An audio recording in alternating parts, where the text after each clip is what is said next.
Amém? Abra a tua Bíblia em Lucas capítulo 4, 16 a 21. Fala que Jesus, chegando a Nazaré, onde fora criado, entrou no dia de sábado, segundo o seu costume, na sinagoga, e levantou-se para ler. Foi-lhe dado o livro do profeta Isaías, e quando abriu o livro, achou o lugar em que estava escrito: O Espírito do Senhor é sobre mim, pois que me ungiu para evangelizar os pobres, enviou-me a curar os quebrantados de coração, a pregar liberdade aos cativos e restauração da vista aos cegos, a pôr em liberdade os oprimidos, a anunciar o ano aceitável do Senhor. E, fechando o livro, tornando-o dar ao ministro, assentou-se, e os olhos de todos na sinagoga estavam fitos nele. Então começou a dizer-lhes: Hoje se cumpriu esta escritura em vossos ouvidos. A palavra de Deus fala aqui sobre o dia em que Jesus anuncia a sua missão. E nós estamos na época de Natal, e eu creio que nós estamos nos aproximando. Eu gosto muito do mês de dezembro por isso, né? Desse ambiente que fica, né, na atmosfera de bênção, de conciliação, de amor, né? As famílias se reúnem. De onde vem essa força que o Natal tem, né? Por que será que nós sentimos isso que nós sentimos? Uma disposição maior para nos reunir em família, para estarmos juntos, uma disposição maior para perdoar, uma disposição maior para amar, né? Aproveite o Natal para perdoar todo mundo que te ofendeu. Posso ouvir um amém? Sabe, libera, principalmente se for familiar seu, porque é impressionante como existem mágoas e amarguras no seio das famílias. E o Natal, Deus abre uma porta, uma janela de oportunidade para nós liberarmos o perdão sobre aquelas pessoas que nos ofenderam. Porque muitas vezes a pessoa nos ofende, a gente fecha o coração. Você é cristão, você é crente, você tem que ter um coração perdoador, porque Deus tem nos perdoado todos os dias, amém? Mas a importância do Natal é por conta da pessoa de Jesus, porque Jesus vem dividir o tempo, dividir as eras. Jesus é um divisor de águas na história, tanto que nós falamos antes de Cristo, depois de Cristo, porque Jesus marca esse período, dividindo a história. Deus visitando a criação, isso é o Natal. Essa é a força desse período. O Natal celebra a visita de Deus como um homem, a visita de Deus sobre nós, um tempo de bênção, um tempo de alegria. E Zacarias, quando João Batista nasce, pai de João Batista, ele fala isso, que Deus estava visitando. Era o nascimento, o anúncio do nascimento de Jesus, era Deus visitando a criação, Deus visitando, né, o seu povo. Diz lá em Lucas capítulo 1, verso 68, diz assim: Bendito o Senhor Deus de Israel, porque visitou e remiu o seu povo, e nos levantou uma salvação poderosa, que é Jesus que haveria de nascer, né? Isso antes do nascimento de Jesus, ele já estava anunciando, na casa de Davi seu servo, como falou pela boca dos seus santos profetas, desde o princípio do mundo. Então, Jesus é Deus descendo para visitar a sua criação, para ele sentir você, sentir a criação, sentir a cada um de nós. É disso que fala o Natal. E nesse texto que nós lemos, quando Jesus fala: O Espírito do Senhor está sobre mim, fala da missão de Jesus, ou seja, para que ele veio visitar a sua criação. Deus não veio visitar a sua criação numa viagem de turismo. Deus veio visitar a sua criação com uma missão, realizar alguma coisa. O Espírito do Senhor está sobre mim, diz lá em Lucas, o texto que nós lemos. Jesus pega o livro de Isaías, numa passagem tremenda: o Espírito do Senhor me ungiu, o Espírito do Senhor está sobre mim, me ungiu para realizar, e vai falando. diante da sua cidade. Ele está falando isso diante das pessoas que conheciam ele desde pequeno. E Jesus levanta e fala algo tremendo. Ele diz assim, ele lê um texto, o texto de Isaías diz: o Espírito do Senhor está sobre mim, para fazer isso, para fazer aquilo, para realizar, para milagres e tal e tal. E aí Jesus fecha o livro e diz assim: eu sou esse cara. Imagina, imagina a cena. As pessoas sentam, todo mundo conhecia Jesus, é o filho de José, filho do carpinteiro. O homem chega, lê um texto que fala do poder de Deus, que Deus ia visitar seu povo, que Deus ia derramar o seu Espírito sobre o seu Messias, sobre o seu ungido. Jesus fala: eu sou o cara, eu sou esse cara. Isso chocou demais Nazaré. Como assim você é o cara? Eu sou esse cara que o livro está falando. Quando ele diz: hoje se cumpriu essa escritura aos seus ouvidos, ele está falando: eu sou o ungido que Isaías está falando. Eu sou o Messias, eu sou Cristo. Jesus está dizendo isso, porque a Bíblia fala, esse texto de Isaías que Lucas está citando aqui, que Jesus leu em Nazaré, é o texto que Jesus abriu para ler, é um texto que fala do Messias, daquele que haveria de vir. Os judeus estavam esperando o Messias. E quando Isaías fala: o Espírito do Senhor está sobre mim, porque Ele me ungiu para pregar boas novas quebrantados e tal, o ungido é aquele que haveria de vir para libertar Israel, né? Você sabe que a palavra Cristo em grego significa ungido, ou ungido, assim como a palavra Messias significa em hebraico o ungido. Na verdade, a palavra Cristo e a palavra Messias é a mesma palavra, só que uma palavra é em grego e outra palavra é em hebraico. Messias, Massaia, né, em hebraico, significa o ungido. Cristo, em grego, significa o ungido. Então, Jesus lê esse texto: o Espírito do Senhor está sobre mim, porque Ele me ungiu. Eu sou o ungido, Jesus está dizendo. Eu sou Cristo, eu sou o enviado, eu sou Deus. É o que Jesus está falando. É por isso que o povo ficou com muita raiva dele, porque não acreditava. Era muita ousadia alguém dizer isso: eu sou o ungido. Quer dizer, há uma unção sobre Jesus, havia uma unção sobre a vida dele, para realizar a obra de Deus. Por isso o poder que ele manifestava, por causa da unção que ele tinha.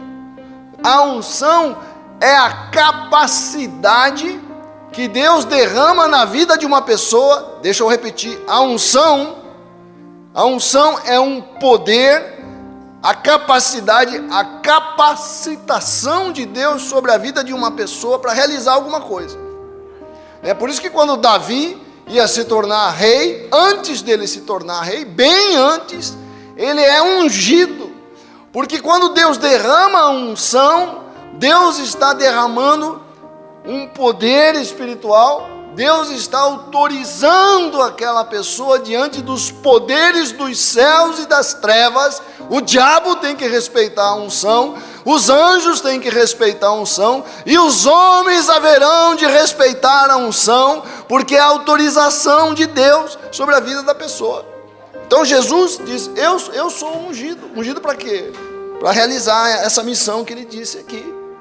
Assim como você tem uma unção. Quero ouvir um amém. Amém. A Bíblia diz assim, lá em 1 João capítulo 2, verso 20, diz assim: vós tendes a unção do Santo e sabeis todas as coisas.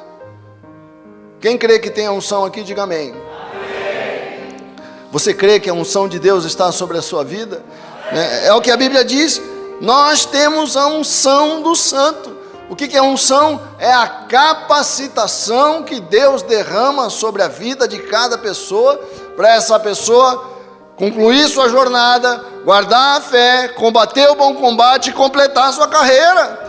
Há uma unção sobre a sua vida, poderosa para levar você até o fim. Amém ou não? Amém. Você tem que ter essa convicção. Quando vem a vontade de desistir, você fala: não, mas eu tenho a unção para ir até o fim, eu tenho a unção para guardar a fé, eu tenho a unção para vencer, eu tenho a unção para superar, em nome de Jesus. Porque a unção é, quando você se converte, a Bíblia diz que nós somos habitados pelo Espírito de Deus. Quando você aceita a fé, Deus derrama uma unção sobre a sua vida para você ir até o fim. Nunca diga eu não vou conseguir, está muito difícil. Creia na unção de Deus sobre a sua vida. Cada um tem a unção para completar a missão que recebeu de Deus. Você recebeu uma missão de Deus e recebeu a unção para fazer isso até o fim. Você tem que ter essa convicção na sua alma.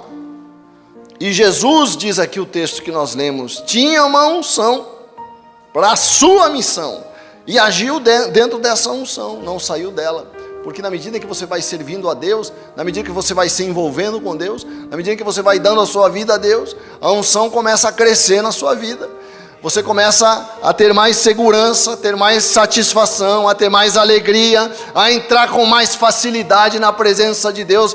A unção de Deus começa a ser derramada. Na medida em que eu me envolvo com a causa de Deus, mais unção vai sendo derramada sobre a minha vida. Você vê, diz o texto, o Espírito do Senhor está sobre mim, pelo que me ungiu para. A unção é sempre para alguma coisa. A unção não é para eu mostrar para as pessoas, a unção não é para eu me exibir, a unção é uma capacitação, não é para impressionar as pessoas, não é para isso que eu tenho unção, a unção é para realizar uma missão. Então Deus derrama essa unção na medida em que você começa a se envolver, na medida que você começa a crer, na medida que você começa a buscar a Deus, mais unção na sua vida, mais satisfação com a causa de Deus, mais satisfação mais alegria com as coisas de Deus, amém? Então deixa eu falar uma coisa para você, tenha zelo pela unção que Deus derramou na sua vida, não despreze a unção de Deus. É interessante que Davi, quando estava sendo perseguido por Saul, olha só que interessante, Davi, perseguido por Saul, teve uma oportunidade de matar Saul, aí Davi, quando corta o manto de Saul, tira um pedaço do manto de Saul, a Bíblia diz que o coração de Davi se encheu de temor e tremor por causa que ele tocou no ungido de Deus. Davi tinha um respeito pela unção que estava sobre a vida de Saul, mesmo Saul perseguindo ele, mesmo Saul querendo matar ele, Davi tinha um respeito, porque eu sei que esse cara foi ungido por Deus. Então respeite esse irmão que está do teu lado, que ele é ungido por Deus, amém ou não? Coisa boa, né? A primeira coisa, a palavra fala, o Espírito do Senhor está sobre mim, porque Ele me ungiu, diz o verso 18 aqui, de Lucas, o texto que nós lemos, para evangelizar os pobres. Primeira coisa, a primeira unção que está sobre Jesus, está sobre o povo de Deus, que é o corpo de Cristo, é uma unção para pregar o Evangelho, para anunciar o Evangelho, diz aqui, para evangelizar os pobres. Pobres não é aquele financeiramente pobre apenas. Pobre é aquele que reconhece que necessita de Deus. Essa é a verdadeira pobreza na Bíblia. Um reconhecimento que eu tenho uma profunda necessidade da salvação de Deus, da presença de Deus na minha vida. O Espírito do Senhor está sobre mim, pelo que Ele me ungiu para evangelizar os pobres. Essa é a primeira missão. Jesus nasceu para pregar o Evangelho. Coisa linda, né? Quer dizer, pregar o Evangelho é o quê? É dizer que Deus vive. Há um Deus. Quero ouvir um amém. Deus existe. Deus tem sentimentos. Deus se importa. Essa é a grande notícia do Evangelho. Deus se importa com você. Deus se importa com a tua dor. Deus se importa com a tua solidão. Deus se importa com a tua angústia. Amém ou não? Há um Deus no céu que se compadece do pobre, do angustiado, do aflito. E essa é a missão que está sobre nós. Nós temos uma unção para anunciar para as pessoas que há salvação no nosso Deus, a libertação, amém? Quer dizer, evangelho, a palavra evangelho significa boas notícias. Isso, essa é a tradução da palavra. Nós temos boas notícias para dar para as pessoas. Nós temos que chegar e dizer para as pessoas: você sabia que Deus vive, que Deus existe, ter a coragem de anunciar a Deus para esse mundo que não crê mais. Não, Deus vive sim, Deus salva sim, Deus liberta, Deus traz vida. Esse é o Evangelho, essa é a grande notícia que Jesus foi ungido para trazer. Que Deus está na história, Deus está na realidade, não há nada sem o controle do nosso Deus. E a mão do Senhor está sobre aquele que é pobre, necessitado e que clama pela manifestação do poder de Deus. O Evangelho é essa notícia de que a morte não reina mais. A morte não tem poder sobre a sua vida, porque você vai levantar dos mortos em nome de Jesus. Essa é a notícia. A notícia é, eu me surpreendo quando os crentes têm um medo terrível da morte, quando parece que alguém vai morrer, parece que Deus abandonou. Não, o morto vai ressuscitar, meu irmão. A morte não é nada. As pessoas morrem, mas vão levantar cheia de glória. Esse é o Evangelho. Essa é a notícia do Evangelho. Amém? É bom receber uma boa notícia, né? Uma visita de uma pessoa, um irmão que vai te visitar, boas notícias. Uma boa notícia, pegou um exame, a doença não era verdadeira, você está curado. Que maravilha! O Evangelho é isso, boas notícias. Jesus trazendo, Deus desceu para trazer boas notícias. Jesus, por isso que o Natal é isso. Deus veio dar boas notícias para a nossa alma. E ele diz mais, ele diz, o Espírito do Senhor está sobre mim, porque ele me ungiu para proclamar libertação aos cativos. Quer dizer, a obra das trevas. Isso é muito importante nós sabermos, porque existem poderes espirituais atuando neste mundo, forças malignas, diabólicas. Nós não podemos, o livro de Efésios é muito claro sobre isso. Existem forças malignas atuando no mundo para destruir casamento, para destruir vidas, para trazer depressão, para trazer angústia, para trazer enfermidade. E a palavra diz que ele nos ungiu para proclamar libertação aos cativos. Não há cativeiro sobre os filhos de Deus. Você tem poder para quebrar a cadeia das trevas. O Senhor dá aos seus filhos uma unção para quebrar o poder das trevas. E essa unção está sobre a igreja. Sabe por quê? Porque a igreja é o corpo de Cristo. Se essa unção está sobre Jesus, ela está sobre a casa de Deus. Por isso é importante se estar aqui, porque eu creio que há uma unção do Espírito do Senhor sobre a casa de Deus. Qual a unção? Para libertar o cativo do cativeiro. Tem depressões que são de fundo espiritual. Tem angústias que são de fundo espiritual. E Deus deu uma unção para a igreja, não para mim, não para você isolado, mas para o povo de Deus, quando se reúne debaixo da unção de Deus. Há uma unção na igreja para destruir o cativeiro. Aqui é o lugar em que o cativeiro perde a força. A casa do Senhor.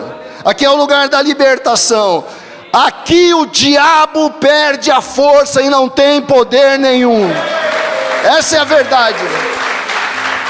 Quero falar uma coisa para você. Não tenha medo de mandinga. Não tenha medo de encantamento. Não tenha medo de feitiçaria. Porque contra Israel não vale encantamento nem feitiçaria contra Jacó.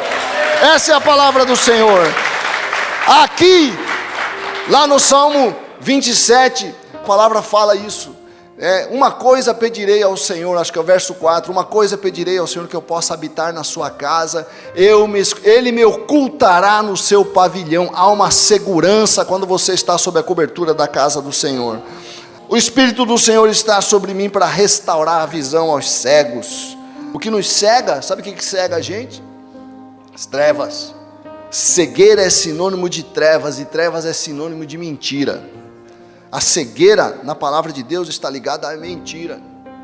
Mentiras que são plantadas na nossa alma e nós acreditamos, e vão conduzindo nossa vida, vão gerando todo tipo de distorção na nossa maneira de enxergar as coisas. E há uma unção para quebrar o poder da mentira na nossa alma. Isso que Jesus está falando aqui. Chega de você estar preso pelas mentiras que você recebeu durante toda a sua vida. Sobre você, sobre a família, sobre a vida, sobre teus filhos. A mentira é a maior arma das trevas para cegar a nossa alma em relação às verdades de Deus. Não creia em mentiras. Olha só o que diz a palavra de Deus lá em 2 Coríntios, capítulo 4, verso 3. 2 Coríntios 4, verso 3 e 4. Mas se ainda nosso evangelho, olha só, está encoberto. Quer dizer, há uma mentira que cobre o evangelho. Por isso que as pessoas aí fora não acreditam. A gente prega, como é que você não acredita? A pessoa não acredita, porque está encoberta, elas estão cegas. Há uma cegueira que vem, elas não conseguem crer na verdade de Deus. Se o nosso evangelho está encoberto, para os que se perdem está encoberto, nos quais o Deus deste século cegou os entendimentos. A pior cegueira é quando o nosso entendimento, a gente entende a vida de forma errada, a gente entende a esperança de forma errada, a gente entende o futuro de forma errada, sabe? E não consegue enxergar a vida com a beleza que ela tem, com a alegria que ela traz. Eu estou, sabe, oprimido por mentiras tremendas que desviam a minha visão e me fazem ver a vida de forma pessimista, a partir da lente das minhas frustrações, das minhas dores, das minhas mágoas. Eu olho para um familiar meu que me magoou, eu só consigo ver nele a mágoa que ele me causou, não consigo ver beleza nenhuma nele. E quantas vezes nós somos assaltados por mentiras? Já percebeu isso? Às vezes eu estou em casa, terminou o dia, terminou a noite, você vai lá, vem uma melancolia, que a mentira não vem só com ideias, vem com sentimentos também. Vem uma melancolia, uma coisa que a vida parece que não tem sentido nenhum, parece que as coisas que eu estou fazendo não tem sentido nenhum, parece que minha vida não tem sentido nenhum. Mentira, meu irmão, a vida é maravilhosa, a vida é boa, a vida vem de Deus, a vida tem muito sentido, sabe? Presta atenção, as mentiras nos visitam para cegar a nossa alma, para fazer a gente perder a esperança na vida, perder a esperança em Deus, perder a fé. É tudo que as mentiras querem. Eu já estou com tantos anos, o que eu fiz na vida? Meu irmão, você está aqui, você chegou até aqui Deus te ajudou, você está cheio do Espírito Santo, você tem fé, você tem família. A vida tem muito sentido porque Deus fez a vida e nós fomos criados para celebrar essa vida que Deus fez e dar glória a Deus todos os dias. O Espírito do Senhor está sobre mim, pelo que me ungiu para restaurar a minha visão, para olhar a vida de outra forma, para olhar meus filhos de outra forma, para olhar minha família de outra forma, para olhar meus parentes de outra forma. Tire, não deixe que a mágoa, a amargura, a ofensa, acabe com a tua visão sobre as pessoas que você ama. Continue amando as pessoas. Todo mundo ofende todo mundo, querido. A gente dá cotovelada nos outros, às vezes, e nem percebe. Infelizmente, é como um jogo de futebol. Eu só subi para dar uma cabeçada, mas sem querer eu dei uma cotovelada no zagueiro, mas não queria dar cotovelada. Assim é a vida, a gente vai dando cotovelada, ofendendo as pessoas às vezes sem perceber, né? Não deveríamos. O ideal é que nós tivéssemos a leveza, a gentileza sempre no trato com as pessoas. É tão bom, né, ser tratado com gentileza, com respeito, com afeto. Como é bonito o respeito. Trate teu irmão com respeito, com gentileza, com amor, mas às vezes a gente dá umas cotoveladas, às vezes a gente leva umas cotoveladas, mas não deixa isso cegar você sobre a vida da pessoa, sobre o teu irmão, sobre o teu parente. Para isso veio o Natal, para isso veio Jesus nos visitar, Deus veio trazer essa boa notícia, que as pessoas são boas, vale a pena investir na vida delas, né? Essa igreja, não deixe que os problemas que essa igreja tem roubem de você, de ver a beleza que ela tem. Nós somos, imagina, 10, 15, 3, eu e minha mulher, essa mulher maravilhosa, eu tenho problema com ela, imagina, olha só, como é que eu consigo, uma mulher linda, maravilhosa, uma bênção na minha vida, a grande alegria da minha vida, minha mulher, com uma felicidade, né?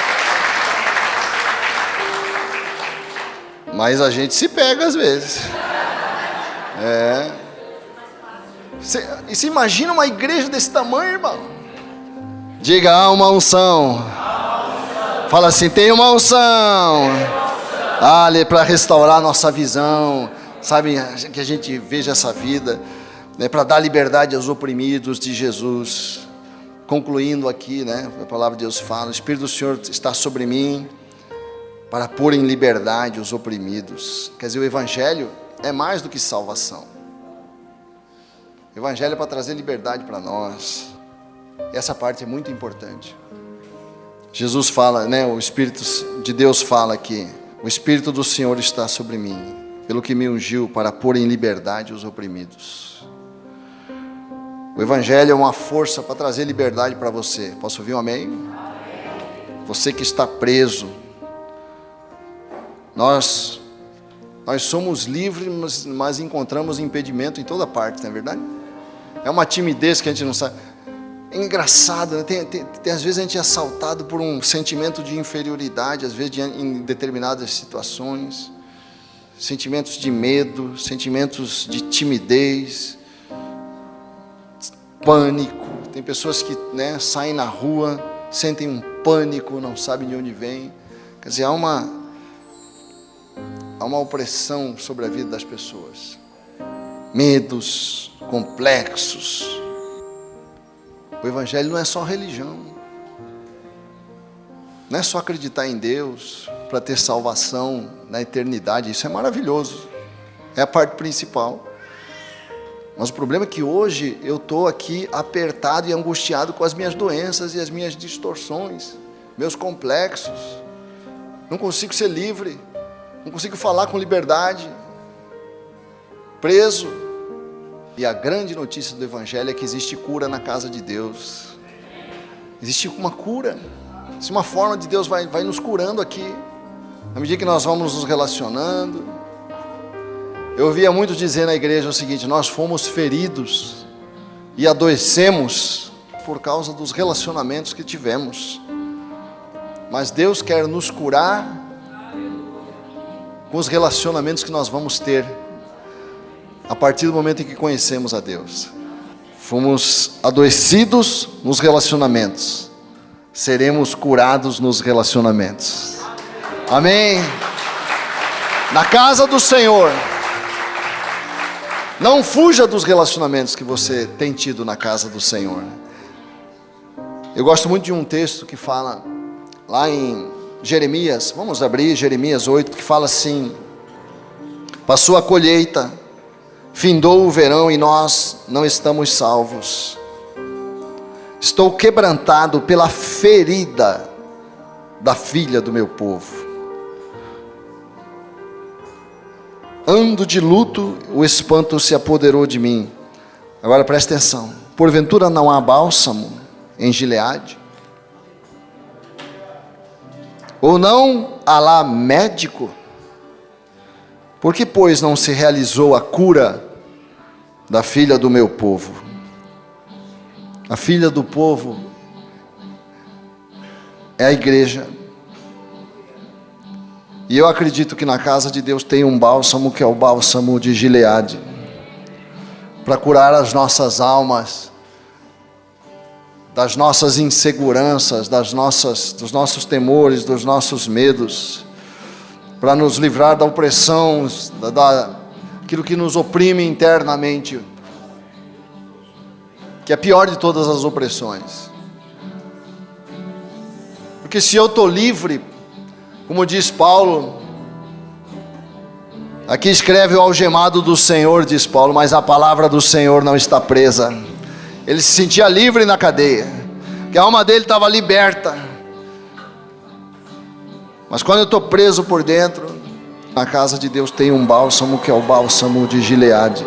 Aleluia. Com a melodia, Ele me encontrou, me cercou com uma canção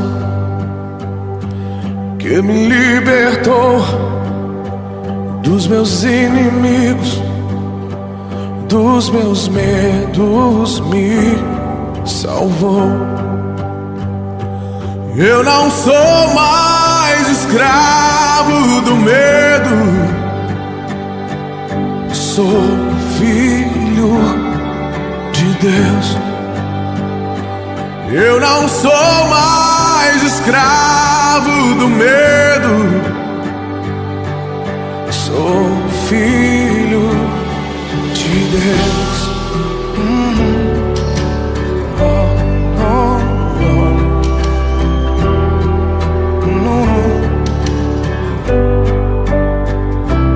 Antes de nascer, escolhi